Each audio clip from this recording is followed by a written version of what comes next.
Alright, let's get to round 4 of the big previews catalog for August. Might be able to finish it off with this one. We'll see what happens.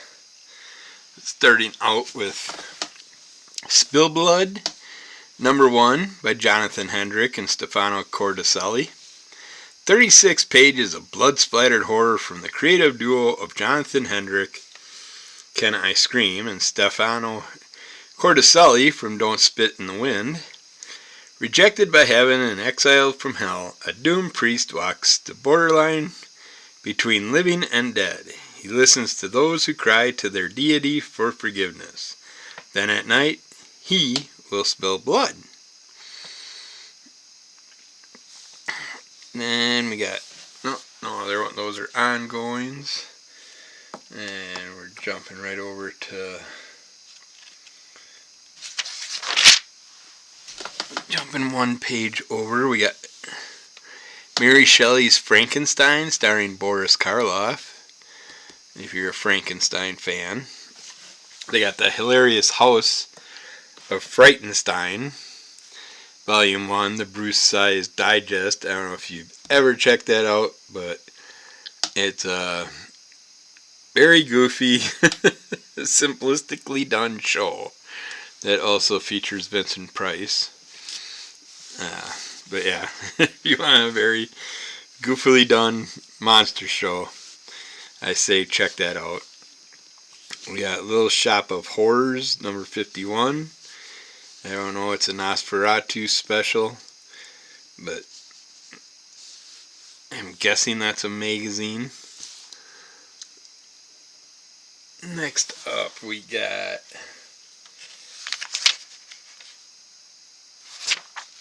Hours of the Wolf, number 1 of 4. Mark Longdon and Danilo Beyruth. When Owen Blackwood is called across time to a seemingly normal home to destroy a haunted painting, it didn't feel like anything out of the ordinary to his agent of Wolvenhart. Upon arrival, however, Owen finds himself trapped in the very painting he was called to destroy. With only a 1-hour window of time in which to operate, will Owen be able to save the family from certain death and destroy the painting? Or will he get lost in time and become a cross-dimensional walking ghost? Hour of the Wolf is the second thrilling title in the Underworld, an all-new universe created by Mark London. Gatchaman's ongoing. Now we got Hexiles, number 1 of 6 by Cullen Bunn and Joe Baccardo. And Manoli Martinez and El Torres. Comes a new tale of hellish familial horror. Jameson Creel is dead. 6 of his children from 6 mothers are attending the funeral of a father they never met. Each of the children possesses a different infernal power. These powers, though, come at a terrible price. A price Jameson Creel has placed upon the heads of his offspring, and the demonic debtors have come to collect. Alright, we got Murder Kingdom, number 1 of 5 by Fred Van Lent, Chris Ponda, and Becca Carey. Once upon a time, in a strange land called Florida, a masked psycho starts murdering cast members of the Storybook Kingdom theme park in ways identical to the gory original Grimm's fairy tales. Princess-turned-detective Tanith is the only person who can unmask the killer before she and her friends are all dying unhappily never after. And we got Clay-Footed Giants. This is by Elaine Chevalier and Mark McGuire. A tragic comic meditation on masculinity, violence, and parenthood. 2 fathers dig down to the roots of inherited trauma before it's too late. Pat and Matthew are proto-feminist dads who try not to repeat their father's mistakes but trauma inherited from previous generation makes family life volatile. Their partners earn more money and travel constantly for work, leaving these 40-somethings to assume a role traditionally reserved for women, taking care of the kids and the home. Despite their best intentions, they quickly collide against their own limits. Pat is particularly affected. His parents separated when he was young, and his father is a notorious alcoholic. Pat has been crippled by rage since childhood. He must find the origins of this darkness before he transmits it to his own kids. Jump a few pages to Night of the Slashers, #1 by Kevin Scott and Paul Fry. Hill Creek is a lovely place to visit, except the one night of the year its citizens transform into bloodthirsty maniacs. Of course, that's the very night Laura's bus breaks down, stranding the disillusioned teen and her classmates in the secluded town. Secrets uncovered, terror at every turn. Will anyone survive the night?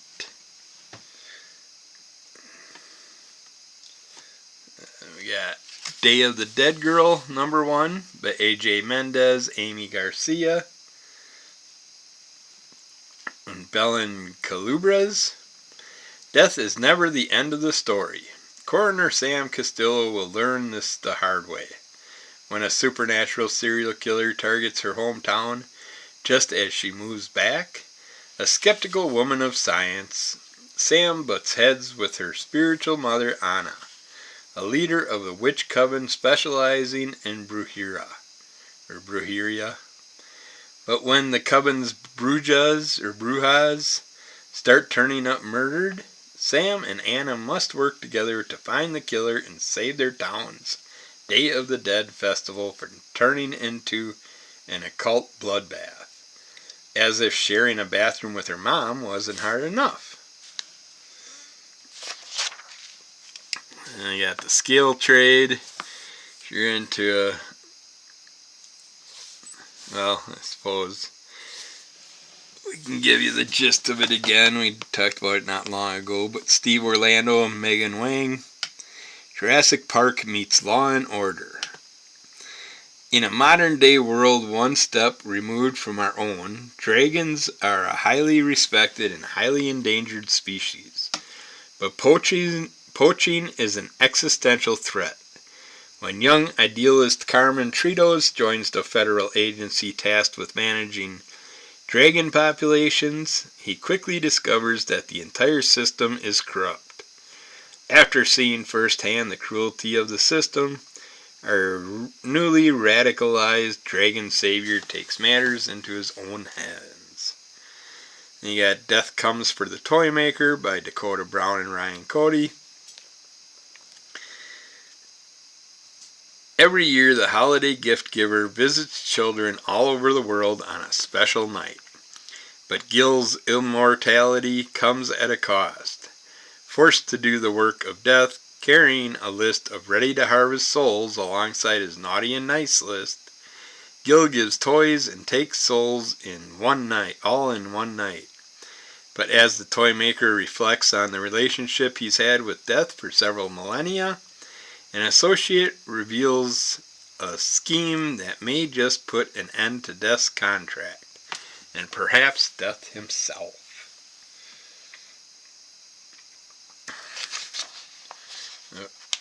Come on, separate the page. Alright, we got Monte Cristo by Jordan Mechner and Mario Alberti.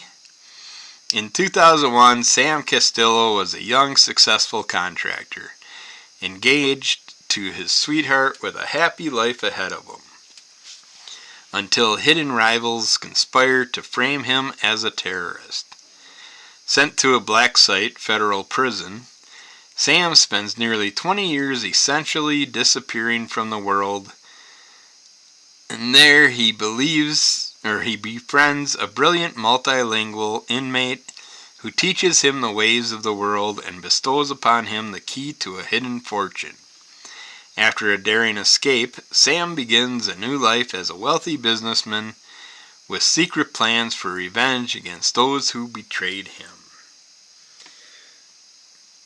This is The Wall by Antoine Cheriron and Mario Alberti. In a post-apocalyptic future, a young repairman named Salal does what he can to protect his sister, Eva, who suffers from a respiratory illness. When their medication runs out, they have only one hope: to cross the wall, a gigantic, impregnable enclosure guarded by monstrous robots, but they discover that the wall isn't meant to keep people out, but to keep an even greater danger inside.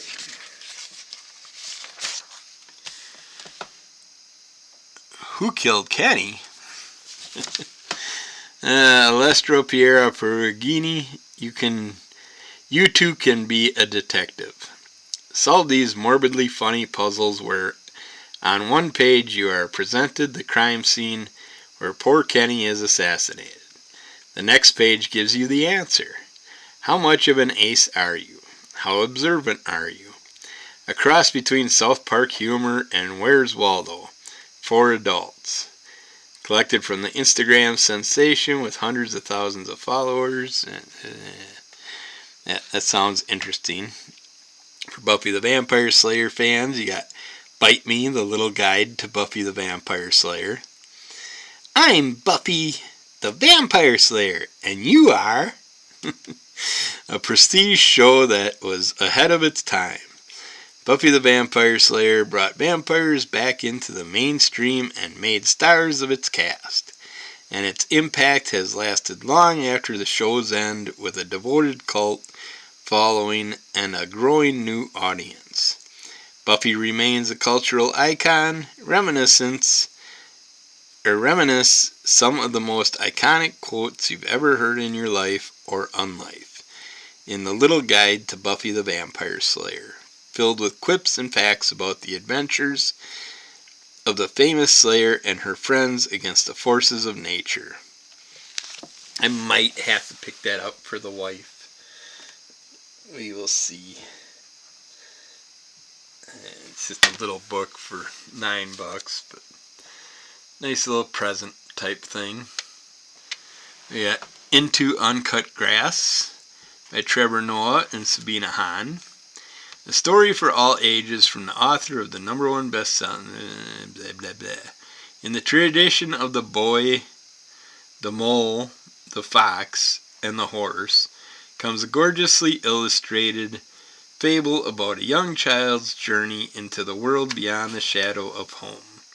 A magical landscape where he discovers the secrets of solidarity, connection, and finding peace with the people we love. Infused with the author's signature wit and imagination, and in collaboration with whoever. Skin Police, #1 of 4 by Jordan Thomas, Daniel Gett, Jason Wardy. Oh, that's cover artist. In the year 2142, fertility levels around the globe plummeted, and a black market for illegal clone babies emerged.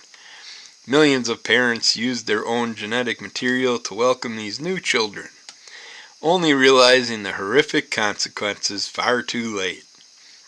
At some point in their life cycle, 3 in 4 of these genetic duplicates transform into psychologically unstable killing machines known as dupes. Fortunately, the United Nations of Europe has decided to take an active role in containing the growing threat. Their specialized task force has taken up the unenviable task of hunting dupes before their violence can spread. To the government, they're the Duplicate Identification and Capture Division. To everyone else, they're the Skin Police. The worst part of the job, it's always the one you least expect. There's some non-colored artwork presented. Looks alright. Looks like some pretty interesting critters in there too. Alright, now we're jumping over to Sectaurs #1 from the Nacella-verse. I've been waiting to see the next one that was going to pop up, and it's this apparently, and it's #1 of 3, so I think I'll check it out for 3 issues because the little teaser was pretty fun. We got Dennis Culver and Ramon Box. Let's see. Millennia passed. On the distant planet Symbion, a genetic experiment failed, and evolution took a strange turn. The result of this cataclysm, a world where insects can grow to monstrous proportions, and whose inhabitants have taken on the weird and wondrous characteristics of insects themselves. Telepathically bonded in battle, Sector warriors unite with their insect companions in the ultimate fight for survival.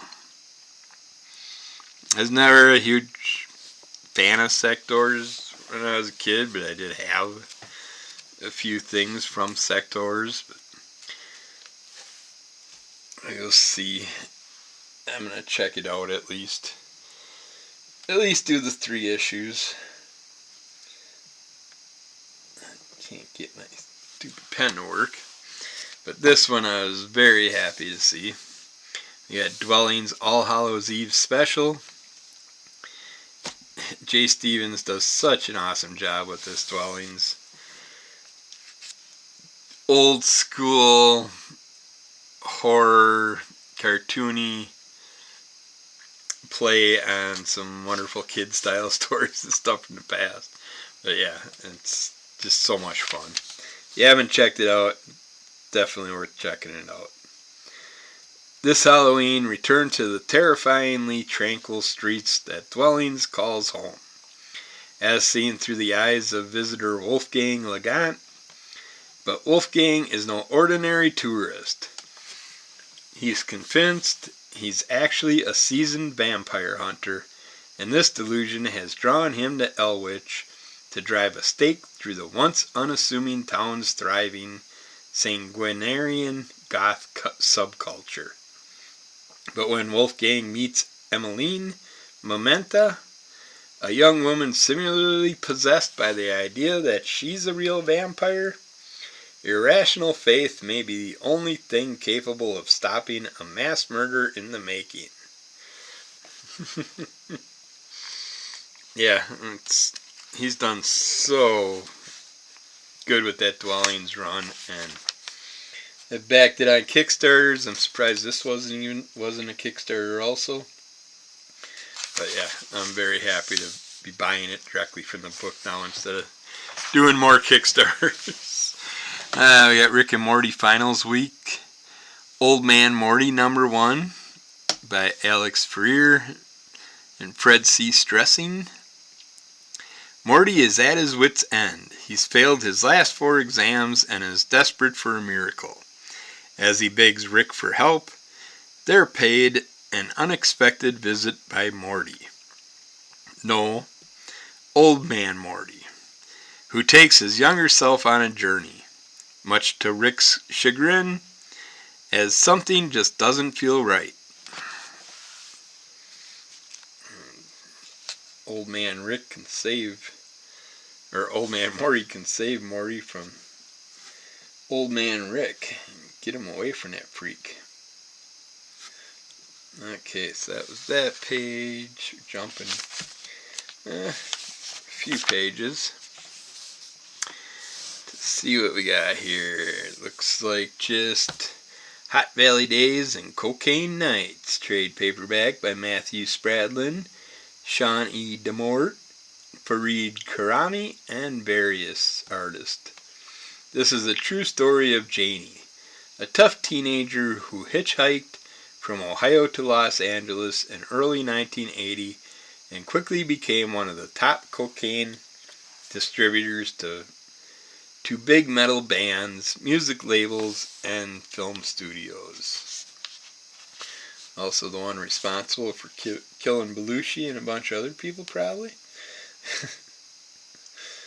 Okay. Now we are jumping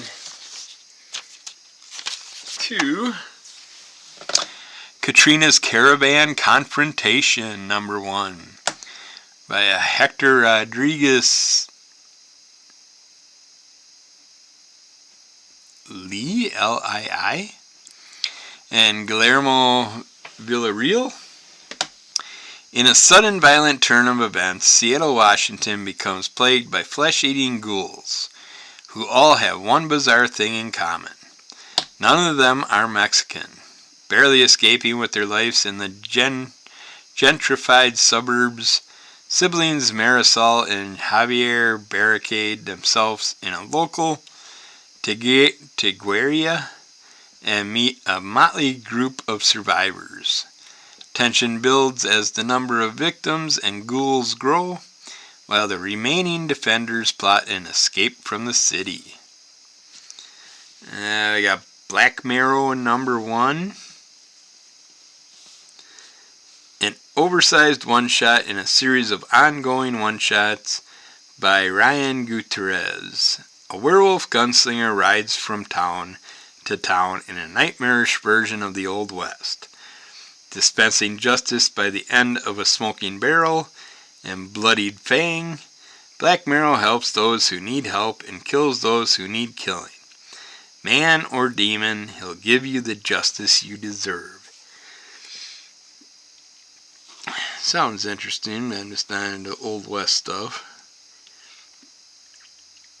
Wards of the World, Awakening number 1. 2 Mexican-American siblings travel with their parents on a business trip to Mexico, where they visit the impressive Maya ruins of Chichen Itzá, accompanied by their bosses, grandkids, and a quirky company chaperone.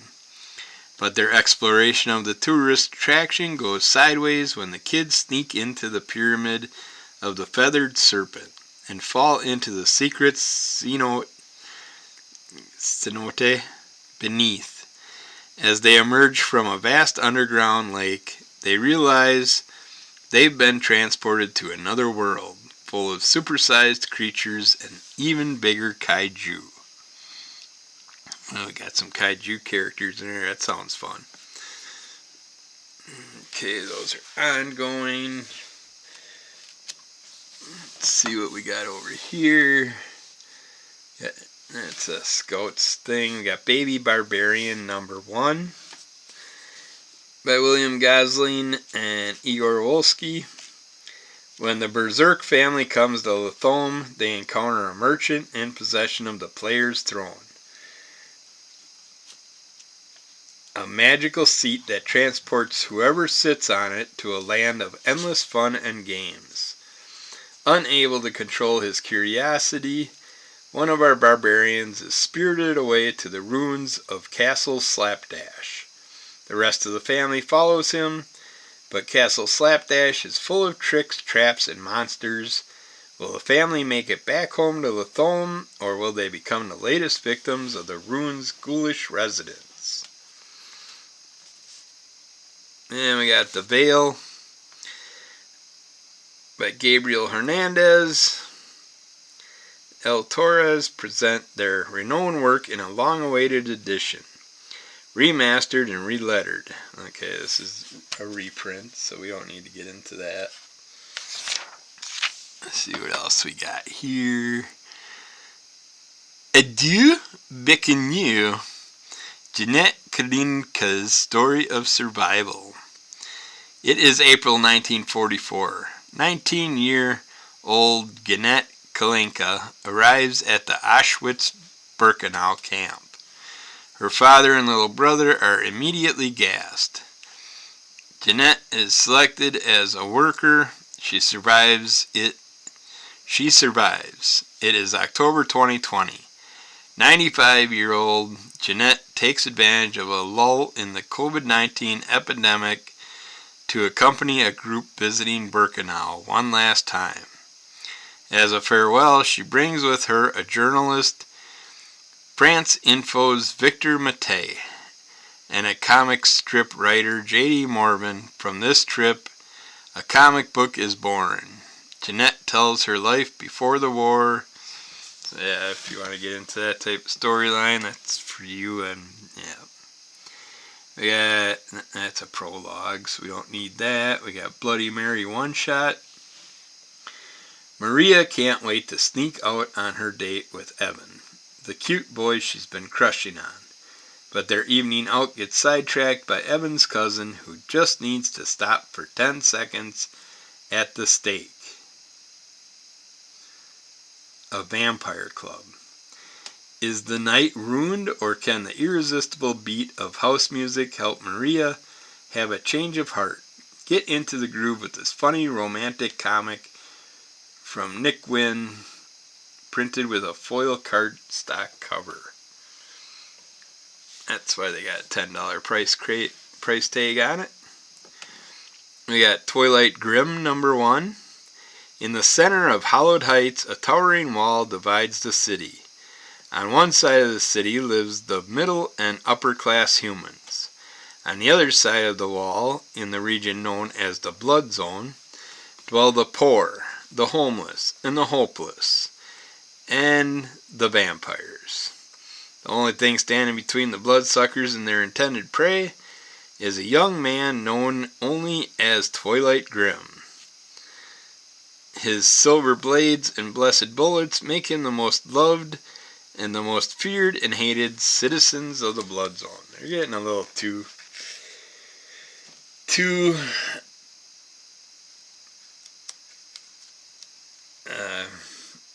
aggressive with the vampire comics. They're just coming out with so many of them. It's time for us to play with some other creatures.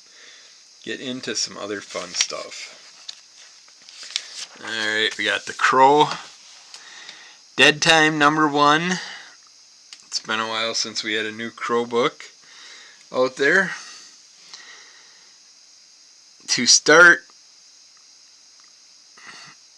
I'm reading it like it's written. To start of Sumerian's Year of the Crow, Dead Time, is returning to print in saddle-stitched format for the first time since '96.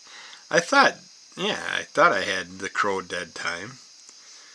So this is just another remake. Yeah, it's Joshua is left for dead by a band of renegade soldiers in the late 1860s. The crow that is perched nearby as he is dying tells him that time is no barrier to retribution, and the story comes forward to the present day, where Joshua is confronted with a biker gang who resemble the soldiers. So, I don't know if this is like a reimagining of that storyline, but I could have swore I had a Crow Dead Time short run from like the 90s, early 2000s, something like that. And we're jumping about 10 pages or so to Godfather of Hell, #1, by Kevin Scott and P.S. Bach. Say goodbye to the charmed life. Dario Santina has lived a charmed life as an enforcer and debt collector for mob boss Niccolo Mancini. He's had it all: respect, power, even the love of a good woman. But everything changes when he crosses a line and is shot dead on the sidewalk. Waking up in hell, Dario faces a future of pain and suffering. Unless he can turn eternal damnation into a business opportunity. Neo-noir Hellfire from New York Times bestseller Kevin Scott. And yeah, another mafia storyline for the fans of the mafia stuff. Now we're looking at those are ongoing. Looks like Dead Samurai #1 by John Delman and Ryan Benjamin. 18th century feudal Japan. A leprosy-based disease has turned most of the population into cannibalistic, zombie-like creatures. A samurai named Shinzu must escort the only surviving member of his master's clan to safety in a world besieged by bandits, rogue Ronin samurai, and the ever-present zombie hordes. I'd like to see where that story goes.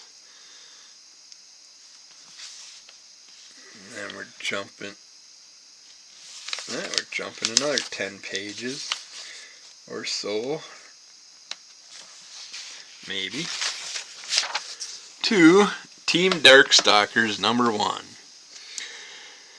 This is by Tim Seeley. Oh, it is by Tim Seeley, okay. And Alberto Albuquerque. The newly reborn Shadow Lady Jeddah threatens two worlds, uniting both the Night Warriors and the World Warriors to stand against her. BB Hood, Felicia, and Morrigan team up with Cammy, Rose, Gil, and more to fight to save existence as they know it. I don't know enough about Darkstalkers, but it looks like it's got a Street Fighter crossover thing going on.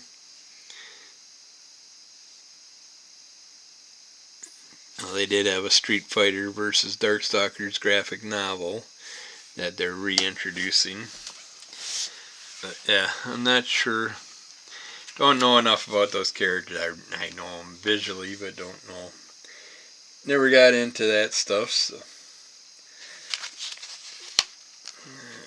Come on, pages. We got Destroy All Humans, They Can't Be Regenerated by Magic Gathering. Seems like in everything he does, Geeky Takagawa middle school student Hajime Kano always comes in second place behind popular honor student Emi Sawatari. But when Hajime takes a trip to a new game store he's been hearing about, their rivalry takes an unexpected turn. Welcome to the early days of Magic the Gathering, when a trading card game shaped a generation forever. What is this? The official Magic the Gathering manga that combines nostalgia and romantic comedy for a potent trip back to a time of endless youthful possibilities, when a trading card game shaped a generation forever. I don't know. It's 204 pages for 15 with my disc on. I don't know, I doubt it, but I don't have no Magic Gathering manga, so would be interesting to see what it's about. Spider-Man Octogal. I was curious what this was about too. After a battle with Spider-Man, the evil genius scientist Dr. Octopus falls into a coma. When he wakes up, his consciousness is in the body of Otoha Akatamaya, a middle school girl in Tokyo. Thus begins the strange school life of Spider-Man's biggest rival as a normal Japanese girl. Okay, it's interesting. See, got any more? We got a couple more yet. We can finish this off and make this the last episode of this month's. Let's see, 9. So we're going to this page. We got Somalia and the Forest Spirit, Volume 1. The world is ruled by all types of strange creatures, but not humans. By Yako Qureshi. Can young Somali be protected in a land where humans have been haunted to near extinction? When a golem, a guardian of the forest, chances across a young girl lost in the woods, he vows to take care of her. Despite his life coming to an end, he must find other humans for her to live with. But in a world that despises them, is that even possible? I don't know. And then we're jumping over here to the last page. Let's see, we got Frank Miller's Ronin Rising Manga Edition for fans of that. You can get it in manga format. We got Manhole Volume 1 graphic novel by Tetsuya Tsutsi. A killer parasite is on the verge of threatening 180 million people, and a race against the clock has begun. What do two Japanese detectives, a naked man on a city street, and a roundworm from Botswana all have in common?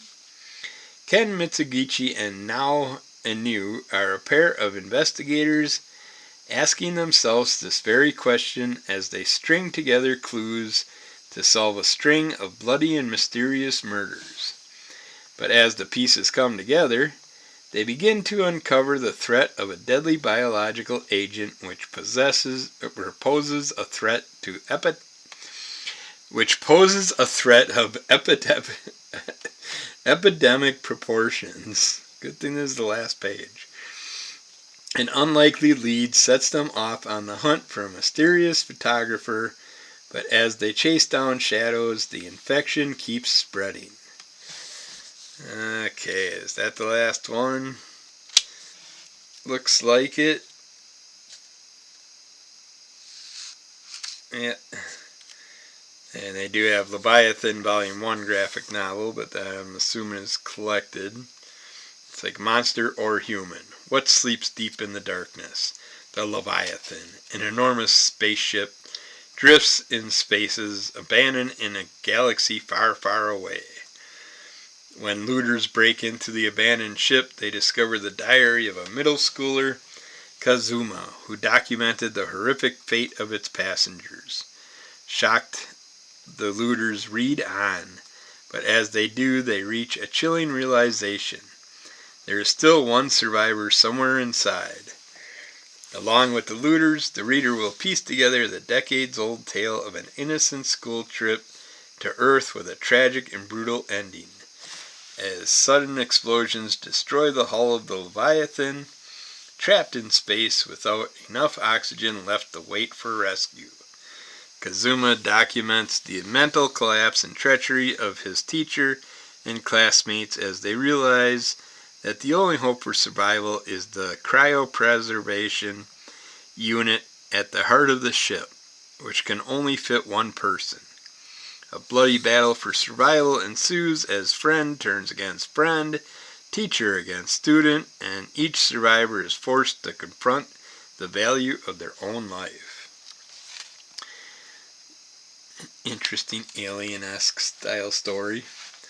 So yeah, that's it for those. I do have one thing in the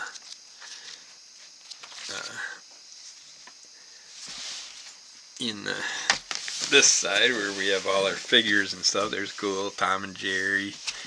Got Motorhead Lemmy from Motorhead with two different heads. I like that they're doing that, but they got a $55 price tag on an action figure, and that's just wrong.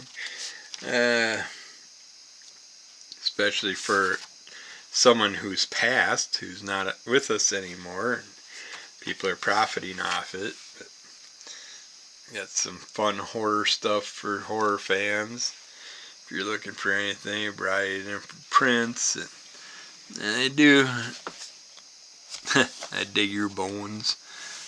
Print, Mark of the Vampire, the Wolfman, some puzzles and stuff like that. But the thing that only really caught my eye was, of course, the Toxic Avenger Pop. And he looks better than that goofy figure that they got on the cover, so might have to pick him up. But other than that, that is it for this month's catalog. So hopefully you can find something that you can pick up and enjoy, and we'll be back with more of these next month. And until then, we'll have lots of unpackings, comic book reviews, and stuff like that, so check that stuff out. And we'll get back to you again soon. So keep following Nerd Club MS, rate, review, subscribe, tell a friend, give us your likes. Check out Crimson Color Comic Club to find out our individual picks from the previous catalog on that episode that we're talking about picking up, and if there's any group picks for future podcasts. So check that out, and we'll be back with more. Bye.